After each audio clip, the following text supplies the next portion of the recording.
ఒక్కొక్కసారి ఒంట్లో చాలా నీరసంగా అనిపిస్తూ ఉంటుంది. ఏ పని చేయబుద్ధి గాదు. ఒకవేళ చేయడానికి కూడాను బాడీ సహకరించదు. ముఖ్యంగా ఆడవాళ్ళకైతే ఇంట్లో పనులు చేసుకోవాలి కదా!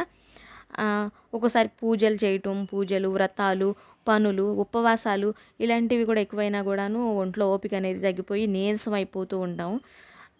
అలాంటప్పుడు త్వరగా రిలీఫ్ ఇచ్చే వాటిలో జ్యూసెస్ ముందుంటాయండి.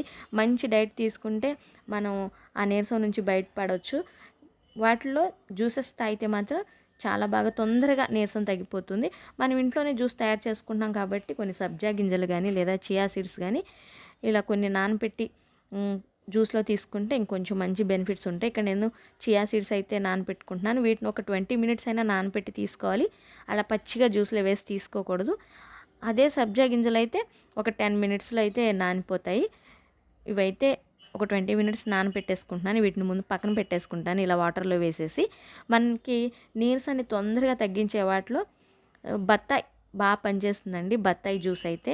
నాకైతే ఇది బాగా పనిచేసింది అనిపిస్తుంది. తొందరగా రిలీఫ్ ఇచ్చింది. ఆ నీరసం నుంచి అయితే మంచి బయటపడేసింది ఈ బత్తాకాయ జ్యూస్ అయితే. ఇది కొంచెం తొక్క హార్డ్‌గా ఉంటుంది కాబట్టి దీన్ని మనం పీల్ చేసి చేయలేము. అందుకే దీన్ని 2 చక్రాల్లా కట్ చేసుకున్నాను. లేదు తోలు మంచిగా ఈజీగా వచ్చేస్తుందంటే అలా తీసేసుకుని ముక్కలుగా కట్ చేసి మిక్సీ వేసేసుకోవచ్చు. నేను జ్యూస్ పిండేది ఉంటుంది కదండీ చేత్తో, దాంతో అయితే జ్యూస్ పిండేశాను. దీంట్లో కొన్ని చియా సీడ్స్ కలుపుకుంటున్నాను. ఇదైతే మంచి బాగా రిలీఫ్ ఇస్తుందండి నీరసం నుంచి అయితే. తొందరగా నీరసం తగ్గిపోతుంది బత్తాకాయ జ్యూస్‌తో. దీన్ని గ్లాసులో వేసేసుకుంటున్నాను. ఒక చిన్న గ్లాస్ చాలండి. మనకి నీరసం అంతా దెబ్బకి ఎగిరిపోతుంది. చాలా బాగా పనిచేస్తుంది. ఇప్పుడు మనకి ఈ బత్తాయిలు సూపర్ మార్కెట్‌లో గానీ అవైలబుల్‌గానే ఉంటున్నాయి. ఇంకా బత్తాకాయ జ్యూసులు కూడా మనకి అమ్ముతున్నారు బయట. చక్కగా అవైలబుల్‌గా ఉన్నాయి. తాగేయొచ్చు. దీనికి షుగర్ గానీ, హనీ ఏం కలుపుకో అవసరం లేదు. ఇంకా చీప్‌గా అయిపోవాలి, ఇంకా మంచి బెనిఫిట్స్ ఉండాలి అంటే బీట్రూట్, క్యారెట్ జ్యూస్ కూడా మనకి ఒక ₹100 అయిపోతుంది. 100 కూడా అవ్వదు. దీన్ని కూడా మంచిగా మిక్సీ పట్టేసుకొని ఇలా జ్యూస్‌గా తీసేసుకోవచ్చు. అది వడబోసేసుకుంటే మనకి మంచి జ్యూస్ ఇలా రెడీ అయిపోతుంది.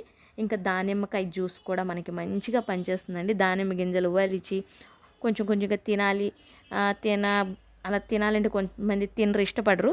కానీ అలా మంచిగా జ్యూస్ చేసుకుని ఫిల్టర్ చేసుకుంటే ఇది కూడా మంచి రిలీఫ్ ఇస్తుంది. ఇంకా మంచి హెల్త్ బెనిఫిట్స్ కూడా ఉంటాయి. ఫ్రెష్ జ్యూస్‌కి ఎప్పుడు అలా నొరగొస్తుందండి. చూసారు కదా! నీరసాన్ని త్వరగా తగ్గించే జ్యూసెస్ ఇవి.